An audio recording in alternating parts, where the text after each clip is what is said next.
Hello everyone, welcome to leads cred. So today we are back again with a new video and आज एक हम puzzle discuss करने वाले हैं जो कि theoretical arrangements sort of puzzle है।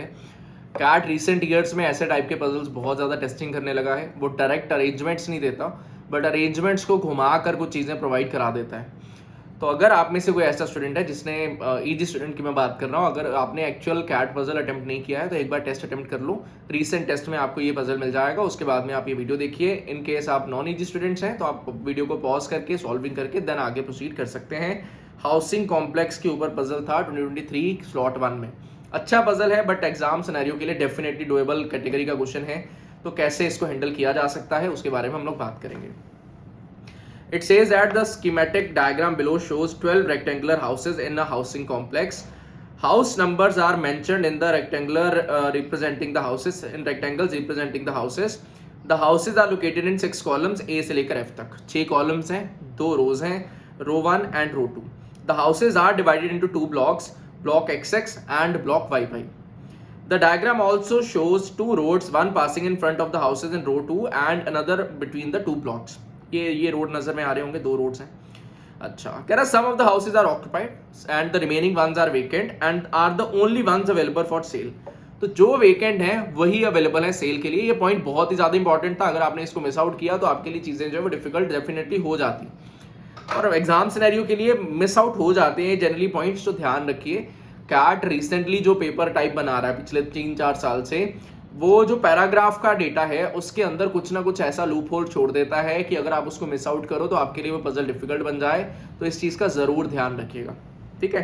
कह रहा था road adjacency value of a house is a number of, ठीक है, ये आपने पढ़ लिया होगा। मैं मुद्दा बता देता हूँ मोटे मोटे में बात क्या है।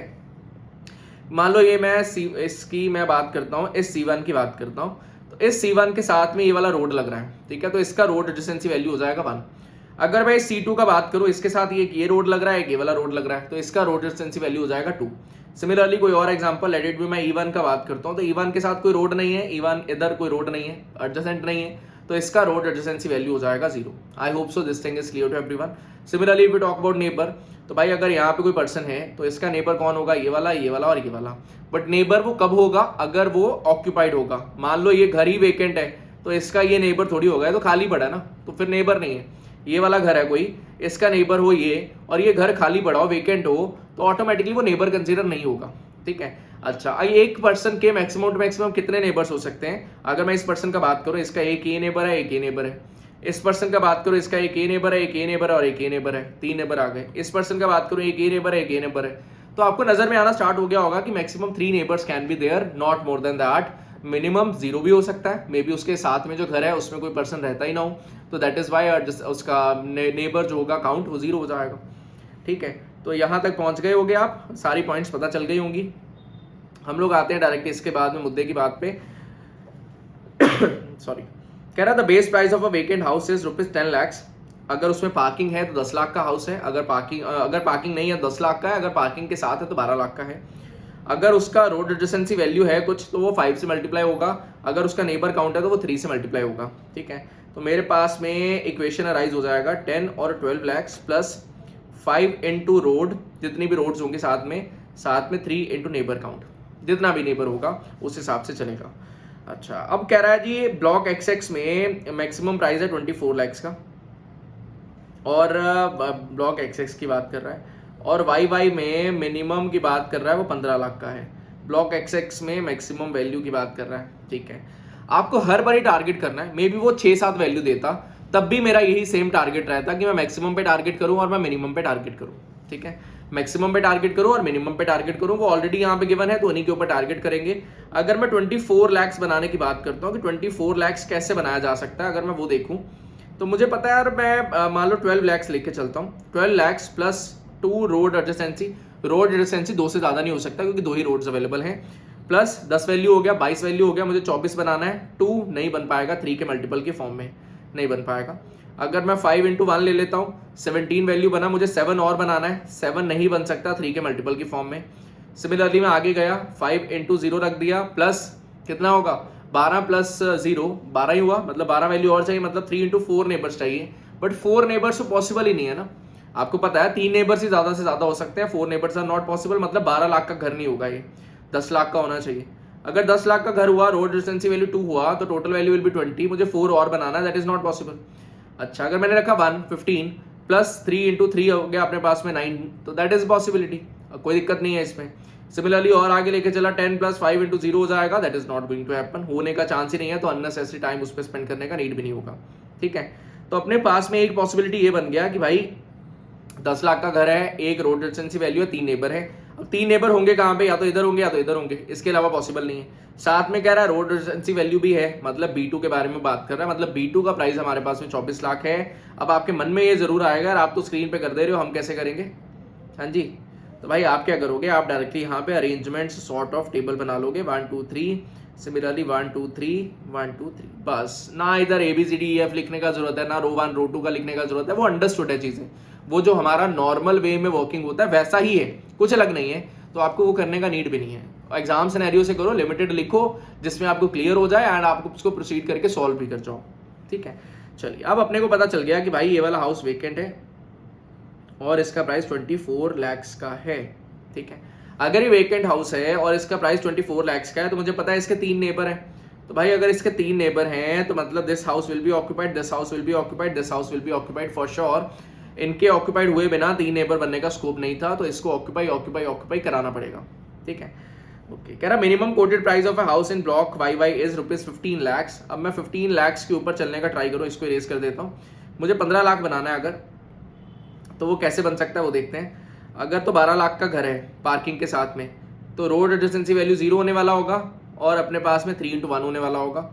सिमिलरली अगर अपने पास में 10 लाख का घर हुआ, तो वो रोड एडजेंसी वैल्यू 1 होने वाला होगा और नेबर काउंट जो है वो 0 होने वाला होगा। These are the only 2 possibility to reach 15, यही 2 पॉसिबिलिटीज हैं कि मैं 15 पे रीच कर जाऊँ। ठीक है, आगे मूव करते हैं। अब 2 पॉसिबिलिटीज बन गई, या तो रुकना पड़ेगा भाई, आगे बढ़ते हैं, कहीं और कुछ ना कुछ हेल्प मिलेगा फिर प्रोसीड करेंगे। कह रहा रो 1 has 2 occupied houses, 1 in each block. तो 2 ऑक्यूपाइड हाउसेज हैं दोनों में, 1 इन ईच, मतलब 1 ऑक्यूपाइड होगा, 2 वेकेंट होंगे फॉर बोथ द रोज, मतलब फर्स्ट रो में फॉर बोथ द ब्लॉक्स। ये वाले ब्लॉक में 1 ऑक्यूपाइड 2 वेकेंट होगा, ये वाले ब्लॉक में भी 1 ऑक्यूपाइड 2 वेकेंट होगा। ठीक है, अच्छा एक चीज और आपको नजर में आ रही होगी कि यार यहाँ पे एक ऑक्यूपाइड हो चुका है, तो this one will B vacant, this one will B vacant for sure, कोई डाउट ही नहीं है। ब्लॉक XX तो इजी था, ये तो सॉर्ट आउट हो गया जल्दी ही। ब्लॉक YY में अभी काम करना पड़ेगा, ब्लॉक YY को देखते हैं। देन थर्ड पॉइंट कह रहा है both houses in column E are vacant, both houses in column E are vacant, also each of column D and F has at least 1 occupied house, each of column D and, कम से कम एक occupied house होना चाहिए, मतलब I can mention it over here as greater than equal to 1 occupied होगा। May be दोनों के दोनों ऑक्यूपाइड हो, बट कम से कम एक ऑक्यूपाइड होगा। ठीक है, आगे मूव करते हैं। कह रहा there is only 1 house with parking space in block YY, तो YY के अंदर 1 हाउस विद पार्किंग स्पेस। ठीक है, एक ही हाउस होगा जो कि पार्किंग स्पेस के साथ में होगा। अच्छा, आप इस तरह के सिनेरियो में आपको क्या पता है कि यार मेरे 2 केसेस बन रहे हैं, यहाँ पे पार्किंग है, यहाँ पे पार्किंग नहीं है, तो मैं पहले विदाउट पार्किंग वाला केस बनाना चाहता हूँ या पार्किंग वाला। एग्जाम सिनेरियो में ऑटोमेटिकली आप पार्किंग वाला केस पहले बना के देखोगे कि भाई वो बन रहा है या नहीं, बट अभी क्योंकि मुझे एलिमिनेशन भी करके दिखाना है, तो ऑटोमेटिकली मैं दूसरा केस बनाऊंगा कि यार पहले ये वाला केस रख के देखते हैं क्या होता है। ठीक है, अगर अपने पास 10 लाख का घर है, रोड एडजेंसी वैल्यू 1 है और अपने पास में नेबर 0 है, तो इसका मतलब क्या हुआ, कह रहा minimum coated price of a house in block YY is 15 lakh and 1 such house is in column E, column E में होना चाहिए वो वाला घर, मतलब यहाँ पे इन दोनों में से किसी एक का प्राइस जो है वो 15 लाख का होगा। अब अगर वो कह रहा है यार रोड एडजेंसी वैल्यू 1 है, मतलब वो इस हाउस के बारे में बात कर रहा है, अगर मैं इस घर के बारे में बात कर रहा हूँ और मैं यहाँ का प्राइस रख रहा हूँ 15 लाख का, तो ध्यान से देखिएगा होगा क्या, हमें ये पता है कि इसके नेबर 0 है, नेबर 0 है, मतलब this place will be vacant and this place will be vacant. ठीक है, अगर ये दोनों वेकेंट है और कह रहा है greater than equal to 1 occupied, greater than equal to 1 occupied, मतलब this one will be occupied, this one will be occupied, and we already know that 1 occupied and 2 vacant should be there. तो भाई यहाँ पे 2 ऑक्यूपाइड हो गए, तो this case is not possible, ये वाला केस तो मुझे एलिमिनेट करना होगा। अगर ये केस एलिमिनेट करना होगा तो I can say that this one will be eliminated. अगर ये केस एलिमिनेट हो गया तो I am left with only 1 case कि भाई 12 लाख का घर होगा with parking space, road adjacency value 0 होगा और एक नेबर होना चाहिए। ठीक है, मतलब I can say that this house price is 15 lakh. अब एक नेबर होगा ऑक्यूपाइड वाला, एक होगा बिना ऑक्यूपाइड वाला, तो इसको मैं 2 पार्ट्स में डिवाइड कर लेता हूँ, मुझे क्योंकि श्योर नहीं है अभी कौन सा सिनेरियो फाइनल सिनेरियो बनेगा, तो हमने इधर रख दिया 1 2 3 1 2 3 एज ऑफ नाउ वी यहाँ पे हमने प्राइस रख दिया 15 का, and here it should be greater than 1 occupied, here it should be greater than equal to 1 occupied. ठीक है, चलिए आगे बढ़ते हैं। Now we can also say that कि भाई अगर 12 लाख का पार्किंग स्पेस है, पार्किंग स्पेस के साथ वाला घर है, तो 3 लाख का अपने पास में नेबर काउंट भी है, मतलब एक नेबर होगा, तो this one might be occupied and this one might be vacant, similarly this one might be occupied and this might be vacant. ठीक, क्यों? क्योंकि इस घर का एक ही नेबर है, तो ये वाला नेबर हो जाए या फिर ये वाला नेबर हो जाए, दोनों सिनेरियोस पॉसिबल है, हमने दोनों बना दिए। ठीक है, अच्छा अब यहाँ पे कह रहा था greater than equal to 1 occupied होगा, मतलब this value should be definitely occupied. Similarly अब यहाँ पे ऑक्यूपाइड है, तो यहाँ पे ऑक्यूपाइड और वेकेंट में से कुछ भी हो सकता है। ऑल्सो यहाँ पे greater than equal to 1 occupied है, तो this one will be occupied, here it can be occupied और vacant, both the possibilities are available to us. ठीक है, यहाँ तक मामला सॉर्टेड हो गया। आगे मूव करने का ट्राई किया। अब अपने को ये भी ध्यान में रखना है, वाई वाई में एक ही हाउस है with parking space and we already got that house, कि भाई ये वाला हाउस में पार्किंग स्पेस है। अगर मैं ये वाले वेकेंट हाउस का प्राइस देखूं तो आपको पता है कि एक के बाद कोई और होगा नहीं पार्किंग स्पेस वाला, मतलब इसका base price will be 10 lakhs only. इसका एक नेबर है, मतलब 3 lakhs वो ऐड हो गया, रोड एडजेसेंसी वैल्यू 0 है, तो इसका प्राइस आ गया 13 lakhs रुपीज, और हमें पता है minimum value in block Y Y is rupees 15 lakhs। इस घर का प्राइस आ रहा है 10 + 3 के हिसाब से 13 lakhs का, that is not going to happen, possible नहीं है, मतलब ये वाला केस हो जाएगा eliminate, this case is not possible. ठीक है, अगर ये केस पॉसिबल नहीं है तो हमारे पास में ब्लॉक वाई वाई के लिए यही केस बचा। इसको भी क्रॉस चेक करते हैं कि अगर मैं इस वेकेंट हाउस के घर की बात करूं, चलो ये तो फिक्स ही है क्योंकि कोई और पॉसिबिलिटी बना नहीं है, बट यहाँ पे ऑक्यूपाइड और वेकेंट दोनों पॉसिबल है, तो मैं वेकेंट का एक बार प्राइस चेक कर लेता हूँ। यहाँ पे रोड एडजेसेंसी वैल्यू है 1, मतलब 10 + 5 15 तो हो ही गया, मतलब मिनिमम 15 वैल्यू से नीचे नहीं जा सकता, तो yes this case will satisfy itself.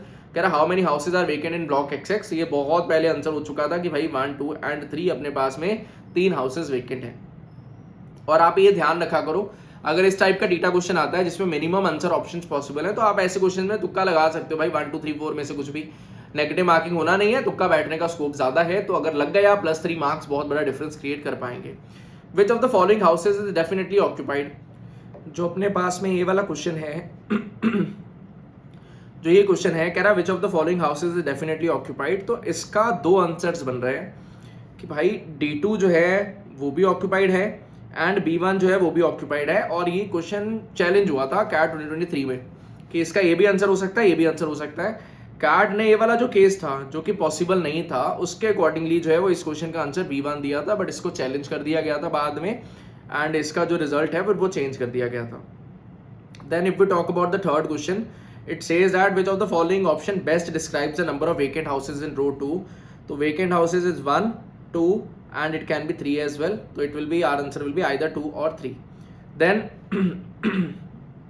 keh raha what is the maximum quoted price for a vacant house is column E, column E में vacant house का maximum quoted price can be, अगर इसका मैं बात करूँ 10 + 5 + 1 ऑक्यूपाइड, दूसरा भी occupy करा दे 6 हो जाएगा, दैट विल बी 21। किसी के मन में आएगा यहाँ पे 12 वैल्यू क्यों नहीं रखा, तो भाई एक ही घर था ब्लॉक वाई वाई में जिसके पास पार्किंग स्पेस था, तो वो ऑलरेडी वो घर हो चुका है, तो ये दोबारा से वो घर नहीं होगा। सिमिलरली व्हाट इज द, ये हो गया which house in block Y Y has parking space, तो that will be this one, that is E1, तो अपना आंसर हो जाएगा A option. I hope so this whole puzzle is clear to you. अच्छा puzzle था, exam scenario के लिए बनाया जा सकता है ऐसा पजल, बहुत ज़्यादा परेशानी वाला नहीं है, अगर आप केसेस फटाफट से बना लेते हो तो कोई बड़ी बात नहीं था इसमें। ठीक है, so that is all from my side, thank you, bye bye.